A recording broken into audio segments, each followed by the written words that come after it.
സുഹൃത്തുക്കളെ നമസ്കാരം. മറ്റൊരു കുഞ്ഞു വീഡിയോയിലേക്ക് സ്വാഗതം. വേടനാണല്ലോ ഇപ്പോൾ താരം. സോഷ്യൽ മീഡിയയിലും വാർത്താ മാധ്യമങ്ങളിലുമൊക്കെ വേടനെ കുറിച്ചാണ് വാർത്തകളൊക്കെ. ആരാണ് ഈ വേടൻ? റാപ്പ് സംഗീതത്തിൻ്റെ വക്താവാണ് വേടൻ എന്ന് പറയുന്നു. എന്താണ് റാപ്പ് സംഗീതം?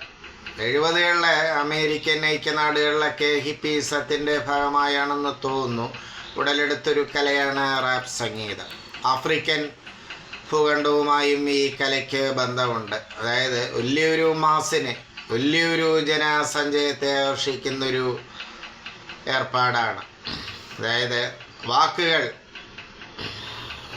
സംഗീത അകമ്പടിയോടുകൂടി വാക്കുകൾ ഏകോപിപ്പിച്ചുകൊണ്ട് പ്രേക്ഷകരെ കയ്യിലെടുക്കുന്ന ഒരു കലാരൂപമാണെന്ന് തോന്നുന്നു. അതിന് പ്രത്യേകിച്ചൊരു ചിട്ടയൊന്നുമില്ല. വലിയൊരു ഡ്രം പോലൊരു സംഗീത ഉപകരണത്തെ ഇടയ്ക്കിടയ്ക്ക് മുഴക്കിക്കൊണ്ട് വാക്കുകൾ നമ്മുടെ എൻജിനീയർ കെട്ടിട പണിക്ക് ഇഷ്ടിക അടുക്കും പോലെ അടുക്കി മാസിനെ കയ്യിലെടുക്കുന്ന ഒരു രീതിയാണ്. അതിനെ കേരളവുമായോ ഭാരതവുമായോ പുലബന്ധം പോലുമില്ല ഈ റാപ്പ് സംഗീതത്തിന്.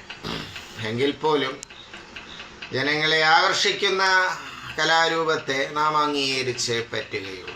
പക്ഷേ വേടനെ സംബന്ധിച്ച് പറയുമ്പോൾ ഇന്ന് ഡോക്ടർ കെ ജയേശുദാസും അല്ലെങ്കിൽ മറ്റ് പ്രഗത്ഭരൊക്കെ നേടിയെടുത്ത അംഗീകാരം വർഷങ്ങളുടെ സാധന കൊണ്ടാണ് അവർ നേടിയത്. അതേസമയം വേടൻ ചുളിവിൽ ഏതാനും ദിവസത്തിൽ തന്നെ വലിയൊരു അംഗീകാരം നേടിയെടുത്തിരിക്കുന്നു. ഏതായാലും ഒരു കല കൊണ്ട് ഉദ്ദേശിക്കുന്നത് ജനങ്ങളുടെ മനസ്സിനെ, ആ ചിന്തയെ സംസ്കരിക്കാനാണ്. അല്ലാതെ സമൂഹത്തിൽ എന്തെങ്കിലും ഭിന്നിപ്പോ ദുഷ്ട ചിന്തകളോ വളർത്തുന്നതല്ല ഒരു കല.